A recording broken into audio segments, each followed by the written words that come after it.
गंगा मैया ने अपने पुत्रों को गंगा में प्रवाहित करने का कारण एक श्राप था और वचन से जुड़ा हुआ था। यह कथा महाभारत से संबंधित है और राजा शांतनु तथा देवी गंगा की कहानी में आती है। राजा शांतनु हुए भीष्म के पिता और अर्जुन के परबाबा। तो एक बार 8 वसु देवताओं का एक समूह था। महर्षि वशिष्ठ के आश्रम में गए थे। उनमें से एक वसु, जिसका नाम धौ था, ने अपनी पत्नी के कहने पर महर्षि वशिष्ठ की कामधेनु चुरा ली। जब महर्षि वशिष्ठ को इस चोरी का पता चला तो उन्होंने क्रोधित होकर वसुओं को श्राप दिया कि वे पृथ्वी पर जन्म लेंगे। जब वसु वशिष्ठ ऋषि ने से क्षमा मांगने लगे तो ऋषि ने कहा कि बाकी 7 वसु तो शीघ्र ही मुक्त हो जाएंगे, लेकिन धौ को अपने कर्मों का पूर्ण फल भोगना होगा और उसे लंबे समय तक मनुष्य के रूप में धरती पर रहना पड़ेगा। गंगा के पुत्रों का जन्म और प्रवाह। आखिर गंगा मैया अपने 7 पुत्रों को गंगा में प्रवाहित क्योंकि उनको जन्म दिए और गंगा में प्रवाहित अपने ही जल में प्रवाहित कर लें, उसका हम आपको विस्तार से आपको बता रहे हैं।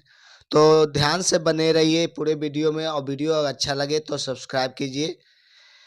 वसु अपने श्राप से मुक्ति पाने के लिए गंगा देवी के पास गए और उनसे प्रार्थना की वे उनकी माता बने और जन्म के तुरंत बाद उन्हें गंगा में प्रवाहित कर दे ताकि वे अपने श्राप से मुक्त हो जाए। गंगा देवी ने यह वचन स्वीकार किया और पृथ्वी पर आकर राजा शांतनु से विवाह किया। राजा शांतनु कौन थे पता है? महाभारत के समय के भीष्म पितामह के पिताजी हुए, यानी कि अर्जुन के परबाबा। तो गंगा देवी राजा शांतनु से विवाह किया। विवाह के बाद जब भी गंगा से कोई पुत्र उत्पन्न होता वह उसे गंगा में प्रवाहित कर देती थी।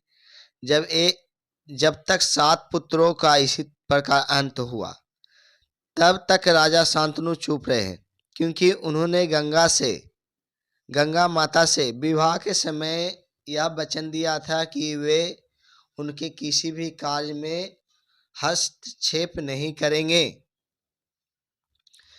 मतलब शादी के समय ही माता गंगा ने राजा शांतनु से वचन ले लिया था कि हम कुछ भी करें, कुछ भी कहूँ जाए, क्या करें, हमें रोक ठोक मत कीजिएगा। अगर रोक ठोक कीजिएगा, अगर रोकिएगा, उसी समय हम छोड़कर आपको चले जाएंगे, ये वचन दिए थे। 7वें पुत्र के जल में प्रवाहित करने के बाद 8वां पुत्र जो हमारे भीष्म पितामह हैं, भीष्म का जन्म हुआ। लेकिन जब गंगा ने अपने 8वें पुत्र को भी गंगा में प्रवाहित करने का प्रयास किया तो राजा शांतनु से रहा नहीं गया और उन्होंने उन्हें रोक लिया। इस पर गंगा ने राजा को बताया कि वे 8 वसु थे जो ऋषि वशिष्ठ के श्राप से मुक्त हो रहे थे। चूंकि राजा ने गंगा को रोक लिया था, इसलिए उनका 8वां पुत्र जो धौ वसु थे, जिनको मतलब कि मनुष्य रूप में भोगने के लिए श्राप मिला था, अब धरती पर जीवित रहकर अपने भाग का वहन करेगा। यही पुत्र आगे चलकर भीष्म के नाम से प्रसिद्ध हुआ। जो धौ थे उनको जो जीवन भर भोगने का श्राप मिला था, वही भीष्म पितामह निकले। गंगा ने अपने पुत्रों को गंगा में प्रवाहित किया क्योंकि वे वसु थे जिन्हें ऋषि वशिष्ठ के श्राप से मुक्ति पानी थी।